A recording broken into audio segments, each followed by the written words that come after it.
හැබැයි මම කල්පනා කළේ මේක ලියලා එව්වි දැන් මොන්න හොෝ ගාන කුතුහලේ නැවන සභාපතිතුමිය. මේ අනිත් එක විශේෂයෙන් කියන්න නිසා මේ දිල්පෙළම ඉන්න ආරාධිතා මුත්තු ආහු මොහොතේ ඉඳලා වැඩේ විඳින ගමන් ඉන්නවා. සමහර අය යනවානේ. ඇත්තටම හොයලා බලනකොට නිකන් ගෙදර ගිහිල්ලා තියෙනවා. වැඩකුත් නෑ. ඒක පොඩි පැෂන් එකක් කියලා දෙනවා. වෙයි දැන් වර්තමානයේ නම් ඒවා හුඟක් අඩුයි. ආවොත් ඉන්නව නේද? ඒ අතර මේකත් කියනවා එක කමක් නැහැ. මේ කටයුතු සඳහා සහභාගී වෙන හැම දෙනාටම ආහාර පාන සම්පාදනය කරමින් ඒ කියන්නේ ලොකුම වැඩේ කරලා දෙන්නේ අපේ රත්නා ජුවලරි අධිපතිතුමිය. අද දවල් අපි එහෙම පිටත් වෙලා දිවා භෝජනේ කොහෙන්වත් අතරමඟදී නොගෙන ඇවිත් එතුමියගේ දිවා භෝජනේ රස විඳ හරිම අපූර්වයි. පුදුම රහක්.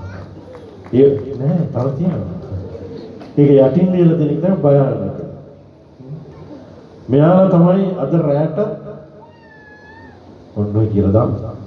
එපා එපා. අද රැයට කෑම නෑ ලිකර් ඇතුළු කෑම. අද රැයටත් ලිකර් ඇතුළු ඔක්කොම කියලා දාලා තියෙනවා. කමක් නැහැ නේද? ඔන්න කියලා දැම්මා.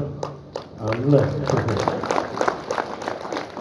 අර කවියුත් මතක් වුණා. ඒවා දැන් ඕනේ නේද? ඒක රහා ගන්න එක ගත්තෝ බවනේ. අපි යමු කීදෙද? හොඳ අපොල් සම්මානයක් දෙන්න කී සමෘද්ධියනේ.